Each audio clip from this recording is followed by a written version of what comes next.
너희는 먼저 그의 나라와 그의 의를 구하라고 하나님께서 말씀하시죠. 여러분, 이 말씀을 들을 때 우리는 누구나가 부담을 느끼게 됩니다. 매일 염려와 근심 가운데 사는 나에게 하나님의 영광을 위해 산다라고 할 때 이게 너무 거창한 것이 아니냐 하는 것이죠. 그건 좀 특별한 사람들, 정말 하나님께서 특별하게 선택한 사람들에게 해당되는 것이 아니냐 하는 것입니다. 여러분, 하나님께서 우리에게 하나님의 영광을 위해 살라고 말씀하실 때 뭘 기대하실까요? 여러분, 어떻게 사는 게 하나님의 영광을 위해 사는 것입니까?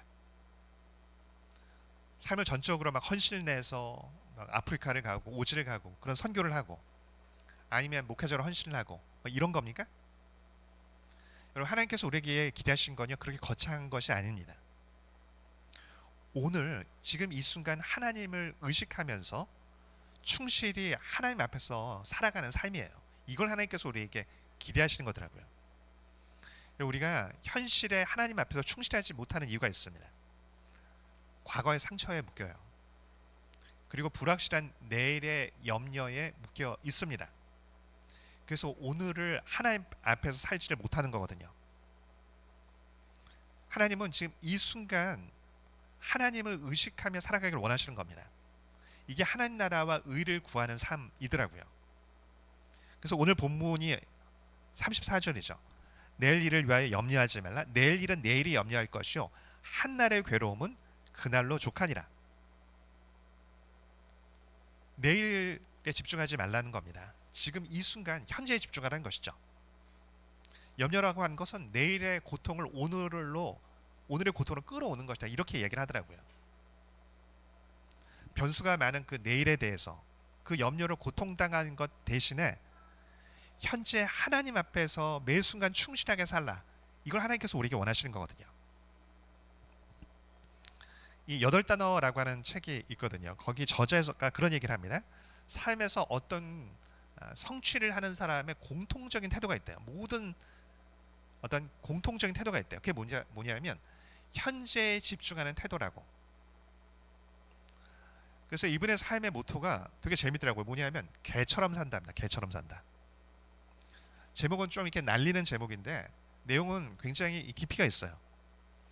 본인이 개를 키웠다는 거예요. 근데 개를 보니까 너무 멋있게 살더래요. 개는 현재를 살더랍니다. 매번 그 똑같은 사료를 주는데 그걸 마치 최고의 음식인 양 먹더래요. 매일 보는 주인을 마치 최고의 주인인 양, 어떻게 나한테 이렇게 멋진 주인이 내 주인일 수 있을까, 이렇게 여기면서 매 순간 너무너무 반가워하고 반긴다라고 하는 것이죠. 어제의 고민 때문에, 내일의 염려 때문에 내가 밥을 먹는지 모래를 먹는지 사료를 먹는지 이러지 않는다는 겁니다. 현재 완전히 몰입하는 태도를 보여준다는 거예요. 그래서 이 책에서 이렇게 이야기를 합니다. 완벽한 선택이란 없다고. 우리가 항상 선택을 하면 그것에 대한 아쉬움이 있거든요. 그리고 그것 때문에 항상 과거에 묶이고 왜 나는 내 삶에 이럴까, 이렇게 되거든요. 근데 이분이 이렇게 얘기해요. 완벽한 선택이 있는 게 아니라 그 선택을 옳게 만드는 과정이 있을 뿐이라고.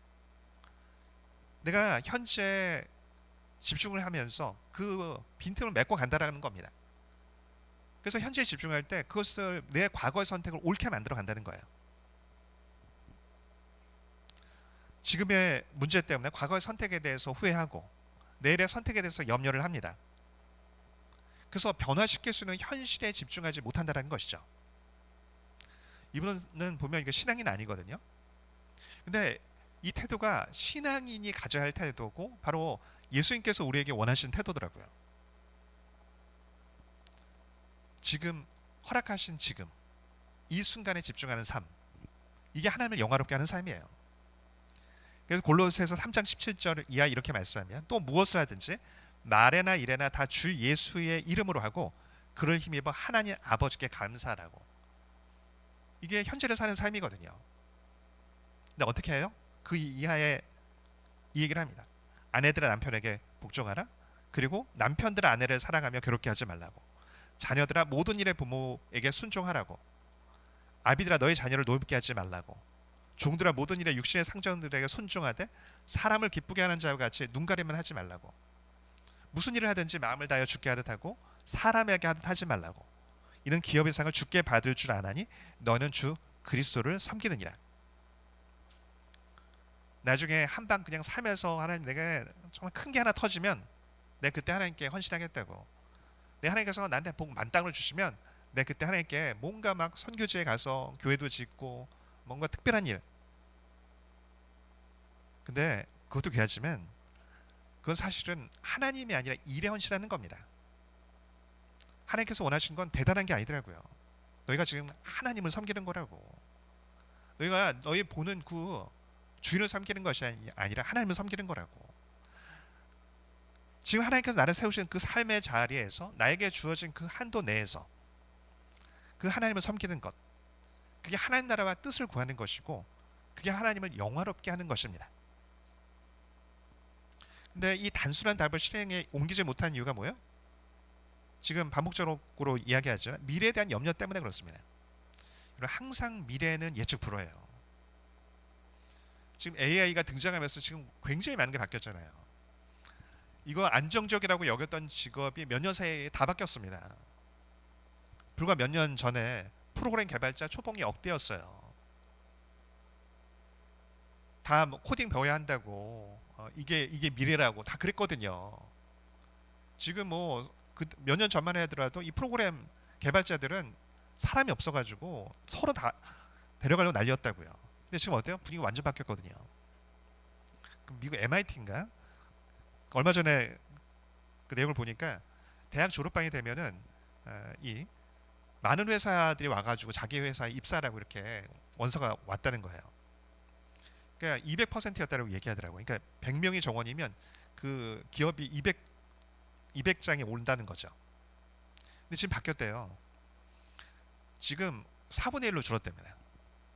그러니까 원래 이 100장이 와야 되는데, 그러니까 100명이면 100장이 와야 되는데 지금 이제 50장밖에 안 온다는 거예요. 최고의 명문대조차도.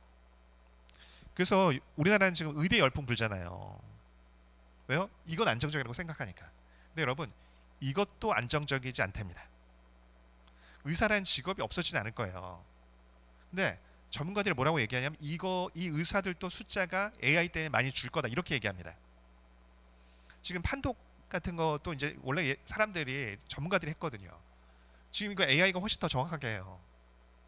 수술용 로봇 이미 나왔습니다. 그래서 의사라는 직업이 없어지지 않는데 숫자는 많이 줄 것이다 이렇게 얘기를 하거든요.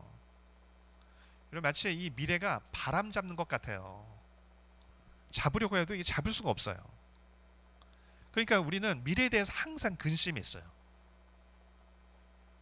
근데 여러분 현재만 특별히 변화가 많이야. 그렇지도 않더라고요. 보면 이런 압시된 그런 안정감이 있었어요. 뭐 독재에 막 이 구테타에 정말 많은 시위에.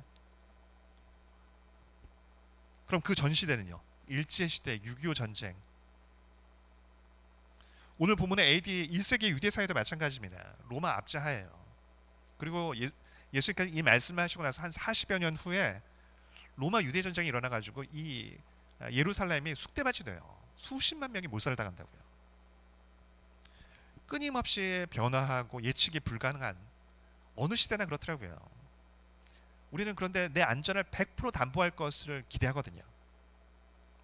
여러분 그런데 내가 완전히 확실한 걸 붙잡으려고 하면 할수록 내 마음은 근심과 염려에 눌리게 됩니다. 항상 근심에 눌리는 사람이 있어요. 이런 태도예요. 변화하는 것을 100% 확실하게 붙잡으려고 하는 거예요. 그걸 붙잡으려고 하면 할수록 더 마음이 무거워지는 거죠. 요즘에 이 모기가 많이 들어오잖아요. 요즘 왜 이렇게 모기가 많은지. 매일 몇 마리씩 잡는 것 같아요. 그러니까 보니까 뭐 창문 틈으로도 들어오고, 엘리베이터 타고도 들어오고, 이 화장실로도 들어오고, 뭐 환기통으로도 들어온다고 하더라고요. 이런 모기를 들어올 구멍 완벽하게 막겠다라고 생각을 하면요, 그게 더 스트레스입니다. 어느 정도는 맞고 할 수 있는 건 막는데 내가 다 못 막는다. 우선 인정을 해야 되더라고요. 나머지는 들어온 놈 잡겠다. 이렇게 여기는 게 마음이 훨씬 가벼워요. 덜 스트레스 받습니다.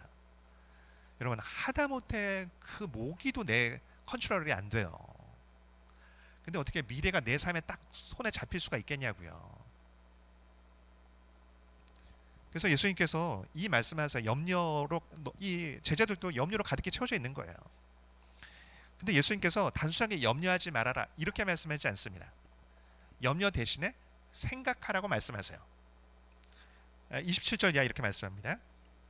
누가 염려함으로 그 길을 한 자라도 더할 수 있겠느냐? 또 너희가 어찌 의복을 위하여 염려하느냐? 들의 백합화가 어떻게 자라는가 생각하여 보라. 수고도 아니하고 길쌈도 아니하느니라. 여러분 염려로 바꿀 수 없다는 거예요. 그 염려로 네가 네 인생 얼마나 확실하게 만들 수 있겠냐고. 네가 얼마나 안정적으로 만들 수 있겠냐고. 대신에 염려 대신에 생각하라는 겁니다. 너희가 누군지. 그러면 30절에 뭐라고 말씀합니까? 오늘 있다가 내일 아궁이에 던져지는 들풀도 하나님이 이렇게 입히시거든 하물며 너일까 보냐고.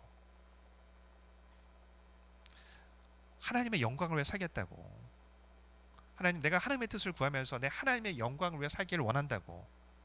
그런 백성을 하나님께서 책임지시지 않겠느냐는 겁니다.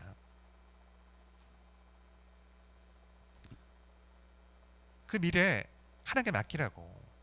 그리고 너희의 자리에서 내가 너에게 맡긴 일을 감당하라고 이렇게 말씀을 하시는 거예요. 내가 네가 나에게 딱 집중을 하면 내가 너의 미래를 책임지겠다고. 네가 네 손 안에 주려고 하지 말고 나에게 집중하고 나에게 맡기라고 이 말씀을 하십니다. 여러분 이것을 인지를 하면 여러분 삶의 태도가 바뀌어요. 삶을 대하는 가장 초보적인 지혜가 있습니다. 자세가 있어요. 그게 뭐냐면 바꿀 수 있는 것과 바꿀 수 없는 것을 구별하는 지혜입니다. 여러분 지혜로운 사람은요, 바꿀 수 없는 것은 그게 아무리 아파도 하나님께 맡겨 딱 받아들입니다. 그리고 바꿀 수 있는 것에 딱 집중을 해요. 거기에 내 에너지를 쏟습니다. 근데 어리석은 사람은 이게 안 돼요. 이게 나를 아프게 하기 때문에 이걸 못 받아들여요. 그리고 거기에 그걸 바꾸려고 끊임없이 애를 씁니다. 왜? 힘드니까. 아, 이러면 안 된다고. 내 인생에 이런 거 있으면 안 된다고. 맞아요. 그 얘기가 틀린 게 아닌데 문제는 뭐냐면 노력해서 바꿀 수 없는 게 있잖아요. 근데 이걸 평생을 못 받아들이는 거야. 이거 누구 때문이고 내 인생은 왜 이렇게 됐고 누구 탓이고 원망하며 끊임없이 과거에 집중하며 사람에게 집중하며 아파하며 그 변화하는 것을 붙잡으려고 해요. 거기에 마음을 쏟으면서 너무너무 아파한다고요. 아무리 노력해도 여러분 받아들여야 하는 건 받아들여야 돼요. 그게 시작입니다. 근데 이 염려하지 말라는 것을 많은 사람들이 오해를 합니다. 그러니까 아무것도 하지 않는 것, 그냥 염려하지 말라니까 그냥 나는 그냥 가만히 있으면 되는구나. 아니에요. 그 얘기 아니에요. 예수님께서 우리에게 그냥 무책임하게 있으라는 얘기 아닙니다. 여러분 신앙적인 말처럼 들리는데 신앙적이지 않은 태도가 있어요. 다 맡겼다고 염려하지 않는데 삶에 최선을 다하지 않아요. 여러분 예수님께서 염려하지 말라고 오늘 말씀하실 때 염려하지 마는 것에 그게 최종 결론이 아니에요. 하나님 나라와 의를 구하는 것이 최종 결론이라고요. 네가 감당할 수 없는 것 그건 나한테 맡기고 내가 너에게 맡긴 것 그 변화시킬 수 있는 것 거기에 집중하라는 거예요. 그래서 어거스틴이 그런 얘기를 합니다. 기도할 때 모든 것이 하나님께 달려있는 것처럼 기도하라. 일할 때 모든 것이 당신에게 달려있는 것처럼 일하라. 이게 신앙적인 태도거든요. 내 맡겼으니까 난 적당히 하는 건 아니에요. 여러분 은혜는요 이렇게 생각하면 안 돼요. 초신자는 이렇게 생각할 수 있는데 짐을 제거해 주는 것이라고 여기더라고요. 아니에요.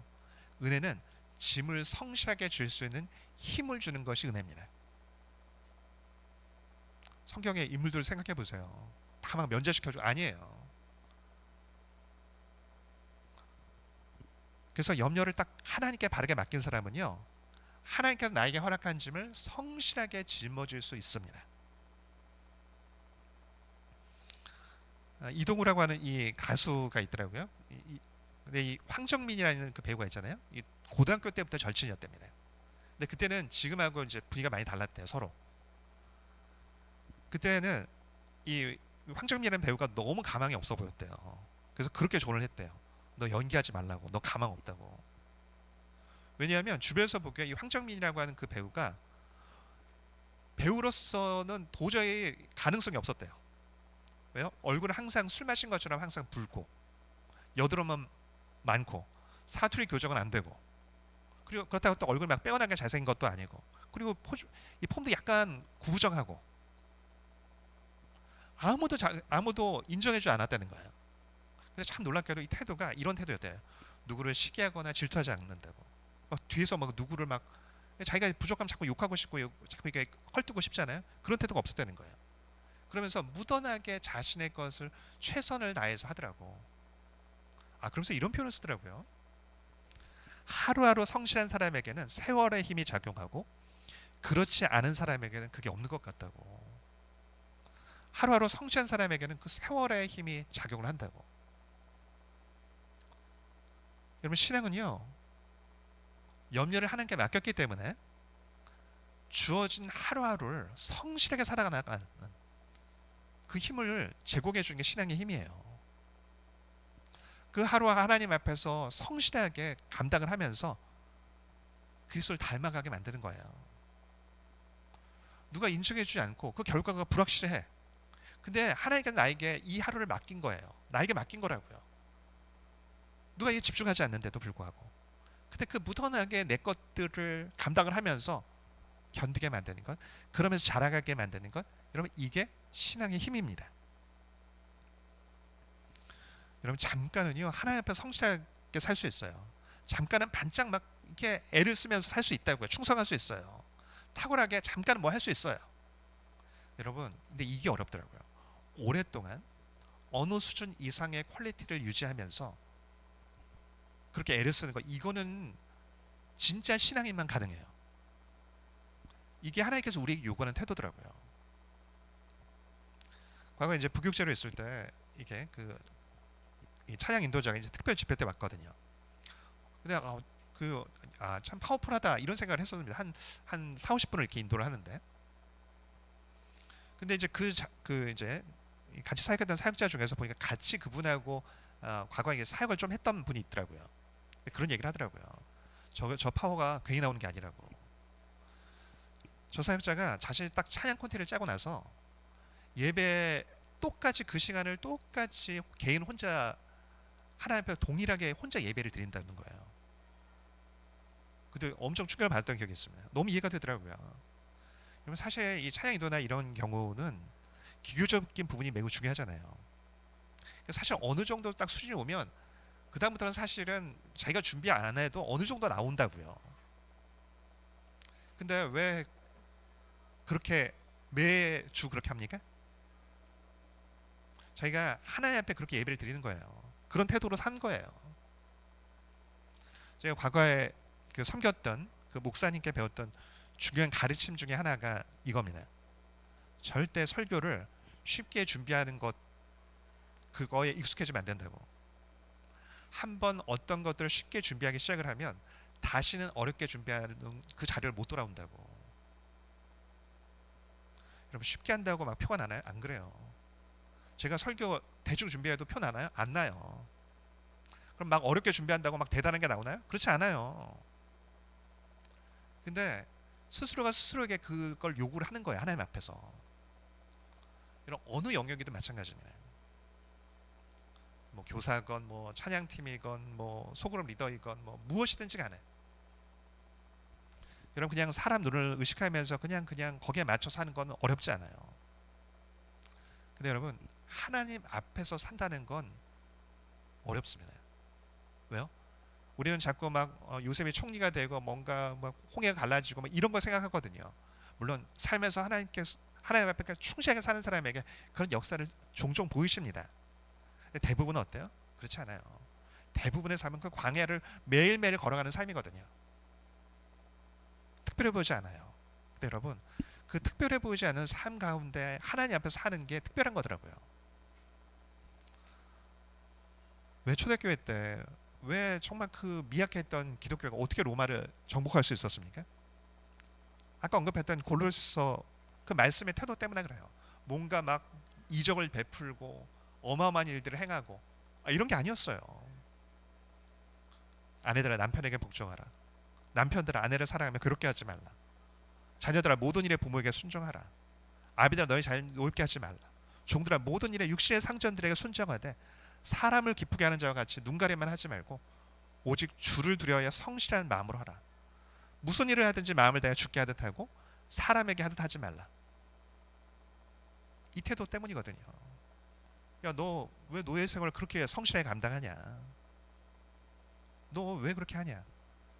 그 남들 대충대충 하는 그 일을 하나님 앞에서 너무너무 열심히 하는 거예요. 성실하게, 정직하게, 진실하게. 왜요? 내가 하나님 섬기니까. 여러분, 회사에서 성실하게 하나님 앞에서 행한다고 누가 알아줘요? 그렇게 한다고 지금 당장 와, 너 대단하다, 너 높여줄게, 너 승진 이렇게 하냐고요? 아니거든요. 다시 말씀드리지만 하나님 앞에서 산다는 게 짜릿하지 않아요. 근데 이런다고 지금 당장 어떤 성과가 나오고 어떤 열매가 나오고 이런다면 누가 안 하겠어요? 근데 당장 열매가 보이지 않을 때에도 염려를 맡기고 하나님 앞에서 산다라고 하는 것, 그럼 이게 신앙의 힘이거든요. 근데 여러분, 결국 하나님 붙잡고 사는 사람이 이기더라고요. 그리고 세상에서도 결국 그 본질을 붙잡는 사람이 결국에는 이기더라고요. 아까 언급했던 이 8단어라는 책의 저자가 이 박웅현이라고 하는 분이에요. 우리나라 이 대표적인 이 광고 카피라이터입니다. 뭐 생각의 에너지다, 뭐 진심이 짓는다, 사람을 향합니다, 이런 문구 만든 분이죠. 근데 이분이 지금 이제 우리나라 대표적인 이 카피라이터인데 3년 차 때 심각한 위기가 왔었대요. 원래 이분은 자기 원래 광고 만들려고 한 게 아니라 사실은 막말로 이제 밥을 먹고 살려고 했다는 거예요. 원래 자기가 하고 싶었던 건 신문 기자였다는 거죠. 이제 고대에서 이제 학보사 편집장을 했었고, 그래서 자기는 이제 논리적인 기사, 칼럼 이런 거 쓰는 것에 익숙했다는 거예요. 근데 신문 기자에 지원했는데 떨어진 거예요. 그래서 전혀 예상치 못해 광고 업계에 온 겁니다. 근데 3년 딱 하니까 사실 이건 너무 안 맞더래요. 자기는 논리적인 어떤 칼럼이나 이런 거 쓰는 건 되는데 이 카피라이터는 이 감각적인 걸 요구하잖아요. 어떤 유행어를 뭐 캐치하고 어떤 사람의 유행에 민감하고 어떤 똘끼 같은 것도 있어야 되고 어떤 감각적인 어떤 트렌드의 어떤 경향 이런 걸 알아야 되는데 자기는 그게 안 맞더라는 거예요. 그래서 자기가 어떻게 해야 될까 이걸 계속 고민했다는 거죠. 그래서 내가 개그 프로그램을 다 찾아서 볼까 아니면 홍대를 가볼까 이런 생각을 했었는데 이분은 최종 결정이 뭐였냐면 내가 박경리의 토지를 읽어야 되겠다라고 생각했대요. 이게 20권짜리거든요. 계속 그걸 읽고 있는데 사람들이 이상하게 보더래요. 쟤는 가뜩이나 고지식한 애가 아니 지금 광고업계에 와가지고 참 이렇게 감각 키우지 않고 자꾸 저런 거 한다고. 근데 이분은 무슨 생각을 했냐면 유행은 어차피 흐른다. 자기가 그거 다 못 쫓아간다. 그럼 내가 흐르지 않는 것을 잡아봐야 되겠다. 이렇게 생각을 했다는 거예요. 그래서 이분이 이제 인문학으로 CF 만드는 것으로 유명하거든요. 그래서 자신은 사람들이 막 뭐 투자하고 뭐 이런 것들을 계속 얘기를 해줄 때 흔들지 않을 수 있었다고. 왜냐면 자기가 생각을 해보니까 자기가 그거를 시간을 많이 투자해서 그 사람들 못 쫓아갈 것 같더래요. 근데 자신은 오히려 이제 익숙해지니까 여기에 자기가 하는 일에 2시간을 투자를 하면 그 사람들 10시간 하는 것보다 훨씬 더 자기 성과가 날 것을 아니까 난 여기에 투자한다 이렇게 생각했다는 거죠. 이런 불신자들도 뭔가 매력이 있고 뭔가 어디까지 가는 사람들은요 변한 것을 목을 매는 게 아니라 그 본질 붙잡으려고 하는 사람이 결국 끝까지 가더라고요. 그 변한 세상을 계속 쫓아가려고 하면요 계속 근심이 생길 수밖에 없어요. 왜요? 계속 바뀌는데 거기에 맞추려고 하니까 그리고 길을 잃어버려요. 근데 내가 내 삶의 목표를 딱 붙잡고 있으면 내가 내 삶을 통해서 하나님을 드러내겠다고 내가 하나님을 전하기를 원한다고 그러면 여러분 길을 잃지 않게 될 겁니다. 가끔 보면 이 목회자들 중에도 그래요. 성장하기 위해서 어떤 코스를 밟아야 되겠다 뭐 이렇게 여깁니다. 저는 뭐 이제 나쁘게 생각하지 않아요. 저도 할 수만 여건만 되면 하고 싶고. 네, 사실은 그거는 성장의 어떤 그 미끄럼은 될 수 있어도 궁극적인 성장은 그렇게 되지 않아요. 여러분 진짜 말씀 깨닫고 하는 그 성장은 어디서 일어나는가 봤더니요. 내 옆에 있는 사람의 문제를 가지고 고민할 때입니다. 저 문제 왜 생겼나? 내가 저 입장이라면 말씀 붙잡고 어떻게 내가 극복할 수 있을까? 그 고민 가운데 말씀이 조금씩 보이는 거예요. 그 사람을 하나님 앞에 인도하려고 할 때 보인다고요. 말씀이 만약에 지성만의 문제라고 한다면요. 여러분 수능 1등 하는 사람이 가장 탁월하겠죠. 근데 그렇지 않더라고요. 여러분 목양만이 아니에요. 여러분 하나님은요. 우리를 한 번에 성장시키지 않으시더라고요. 여러분 한 번 부패해서 막 배불리 먹으면 그 다음날 막 5cm씩 크고 그러지 않잖아요. 언제 크는지 모르는데 그냥 먹으면 내가 먹고 운동하고 하면 내가 언제 크는지 모르는데 크는 거거든요. 신앙도 똑같아요. 하나님 나에게 허락한 그 자리에서 하나님을 의지하면서 하나님께 영광 돌리기를 원하고 내 옆에 있는 사람들 섬기기를 원하고 그를 하나님 앞에 인도하기 위해서 기도하고 고민하며 하루하루 살아가는 거예요. 그럼 그 고민 가운데 내가 크더라고요. 내가 성숙해지고 그 가운데 그렇게 살 때 하나님께서 나를 이렇게 인도하시네? 이렇게 하나님께서 나에게 역사하시는구나. 나중에 돌아보면 그렇게 보이는 거거든요. 하나님 붙잡고 살아갈 때 그래서 여러분 옆에 있는 사람에게 더 친절하게 됩니다. 때로 내가 너무너무 힘들고 때로 억울하고 내 불행에 눈이 가 있거든요. 근데 거기에 목을 매지 않아요. 하나님 때문에 힘을 내서 맡기고 그러면서 다른 사람의 아픔에 예민해집니다. 그리고 그거를 위로하고 세우려고 애를 써요. 여러분 이게 신앙의 힘이에요. 이게 신앙의 힘. 믿었더니 잘 되고 잘 되고 잘 됐다? 물론 이건 부록으로 존재해야죠. 근데 이게 본질 아니라고요. 더 본질은 뭐예요? 사람 섬기는 겁니다. 절망한 불신자를 보면서 하나님께 답이 있다는 거 알리려고 애를 쓰고 그 갖고 있는 그 궁금증에 대해서 내가 같이 고민해주고 그러면서 내가 하나님 앞에서 그렇게 자라가는 거더라고요. 내 부족이 있어요. 근데 그 부족이 겪는 그 아픔이 뭔지를 아니까 다른 사람을 위해서 지갑을 열 수 있는 사람이 되는 거예요. 하나님이 이런 과정을 통해서 사람을 성장시키더라고요. 이런 과정을 통해서 하나님께서 하나님의 역사를 만들어 가십니다. 여러분 성경 인물 다 그렇거든요. 다윗 어때요? 어떻게 해서 은혜를 누렸어요? 자기 너무 힘들고 자기 도망자인데 그 아프고 힘든 사람들 내칠 수 없어서 그를 케어하면서 그러면 성장한 거거든요. 요셉 어때요? 자신 너무 억울하게 감옥까지 갔어요. 근데 다른 사람 얼굴에 그늘이 있는 게 보여요.